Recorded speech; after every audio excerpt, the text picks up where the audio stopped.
नमस्कार। माली समाचार हिंदी में आपका स्वागत है। मैं दिनेश माली। चुनौतियों के बावजूद मणिपुर में स्थिति सामान्य करने के लिए काम कर रहे हैं स्वयंसेवक, मोहन भागवत का दावा। आइए जानते हैं विस्तार से। राष्ट्रीय स्वयंसेवक संघ के प्रमुख मोहन भागवत ने गुरुवार को कहा कि संघर्षग्रस्त पूर्वोत्तर राज्य में चुनौतीपूर्ण स्थिति और सुरक्षा की किसी भी गारंटी के अभाव के बावजूद संगठन के स्वयंसेवक मणिपुर में मजबूती से तैनात है। वे शंकर दिनकर काणे, जिन्हें भैया जी के नाम से भी जाना जाता है, की शताब्दी वर्ष के अवसर पर आयोजित एक कार्यक्रम में बोल रहे थे, जिन्होंने मणिपुर में काम किया।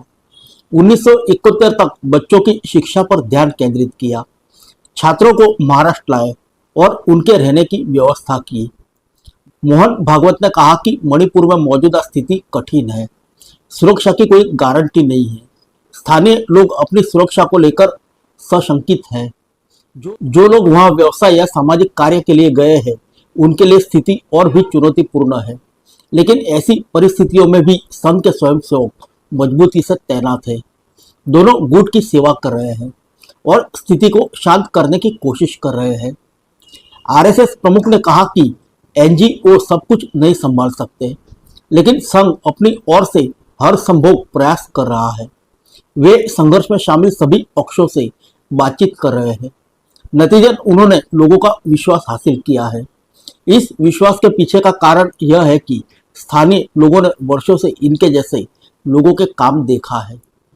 इस दौरान उन्होंने जोर देकर कहा, हम सभी भारत को वैश्विक मुद्दों को संबोधित करने वाला देश बनाने की बात करते हैं, लेकिन यह केवल कैन जैसे लोगों की तपस्या यानी समर्पण के कारण ही संभव है।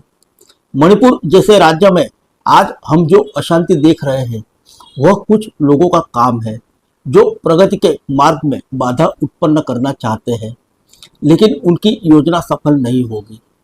आरएसएस प्रमुख मोहन भागवत ने कहा कि जब स्थिति बदतर थी, लगभग 40 साल पहले लोग वहीं रहे, काम किया और स्थिति को बदलने में मदद की। उन्होंने कहा, संघ के सदस्य चाहे वे स्वयंसेवक हो या प्रचारक, वहां गए, क्षेत्र का हिस्सा बन गए और बदलाव लाने के लिए काम किया।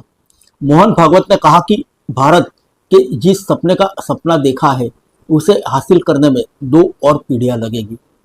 उन्होंने कहा, रास्ते में हम उन लोगों से बाधाओं का सामना करना पड़ेगा जो भारत के उत्थान से ईर्ष्या करते हैं, लेकिन हमें इन बाधाओं को पार करते हुए आगे बढ़ना चाहिए। फिर मिलेंगे अगले बुलेटिन में अन्य किसी खबर के साथ। तब तक के लिए इजाजत दीजिए। नमस्कार।